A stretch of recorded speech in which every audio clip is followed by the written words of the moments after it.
खाम्रीमु तपाईलाई सिक्किमिज होम रेसिपीमा स्वागत छ। हे कस्तो हुनुहुन्छ? आई होप तपाईहरु सन्चै हुनुहुन्छ होला। आज मैले न्यू रेसिपी लिएर आएको छु। यो चाहिँ चिकन भेजिटेबल मिक्स रेसिपी र यो रेसिपी चाहिँ नानीको लागि हो, किड्सको लागि हो। मैले यो चिकन लेग पिसलाई फ्राई गरेर राखेँ र साथमा भेजिटेबल्समा लिएको छु बिन्स, त्यहाँदेखि पटेटो, टमेटो, त्यहाँदेखि क्यारोट, ओनियन र यो घिरौलाको सब्जीलाई। त्यहाँदेखि यो सबैलाई मैले चप गरेर यसरी राखेँ र चिकनलाई पनि मैले पिस पिस गरेर राखेको छु। र तपाईले याद गर्नुस्, देख्दा यो क्वान्टिटी मैले तपाईलाई ज्यादा देखाएको छु, तर यो त्यस्तो क्वान्टिटी ज्यादा छैन, कम्ती छ। सबै एउटा मान्छेको क्वान्टिटीको तपाईँ हिसाबले काट्नुस् होला भन्नु चाहन्छु। त्यहाँदेखि चाहिँ मैले यहाँ एउटा कुकर बसाएँ। कुकरमा चाहिँ हल्का यसरी घिउ एड गरेँ। यसरी घिउको बदलीमा तपाईले कुकिङ ओइल एड गर्दा पनि भयो। अब घिउ तातिसकेर चाहिँ मैले यहाँ 1-2 दाना यसरी अजवाइन एड गरिदिएको छु।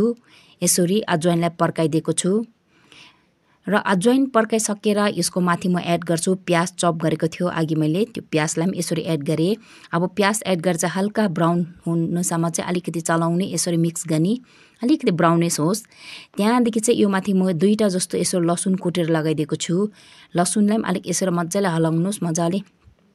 त्यहाँदेखि तपाईँ मैले राखेँ टमाटर, त्यहाँदेखि त्यो भेजिटेबल्स चप गरेको सबै एड गरिदिनुहोस्। आलु, त्यहाँदेखि घिरौला, यो घिरौलै भन्छ सायद, यस जुसको सब्जी भन्छ।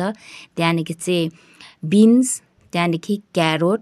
अब यो माथि एड गरिदिनुहोस् अलिकति हल्दी र अलिकति नुन चाहिँ तपाईले क्वान्टिटी अनुसार एड गरिदिनुहोस्। अब यसलाई चाहिँ हाई फ्लेममा मजाले भुट्ने, यसलाई 2-3 मिनेट जस्तो चाहिँ तपाईले यति नै मजाले यसलाई भुट्ने, यसरी मजाले भुट्नुहोस्। अब भुटिसकेर चाहिँ अघि मैले त्यो चिकनलाई पनि मैले यसरी पिस पिस गरेर राखेको छु। अब त्यसलाई पनि तपाईले एड गरिदिनुहोस्।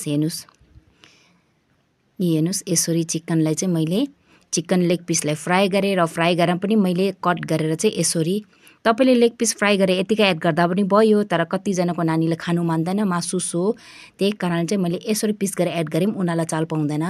अब मासुलाई एड गरिसकेर फ्राई गर्नु पर्दैन किन चिकन अलरेडी फ्राई हो।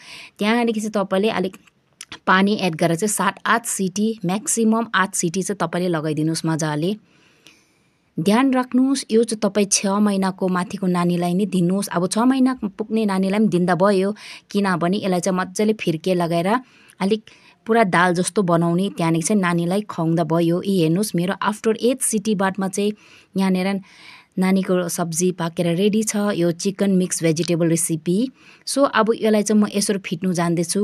तपाईले फिर्के लगाउँदा पनि भयो, तर यो खाले यो फिटाउनेले चाहिँ सजिलो हुँदो रहेछ। सो मैले चाहिँ यसलाई फिटाएँ। हेर्नुहोस् अब यतिको त तपाईले 6 महिनाको नानीलाई पनि दिँदा भयो। हेर्नुहोस् न, यसमा हड्डी छ न के छ, केही देख्दैन। अब यसको साथसाथमा तपाईले बस्तीको चामल या त केही कुनै नानीलाई बेबीको चामलसँग दिनुहोस् होला भन्न चाहन्छु। Thank you. फेरि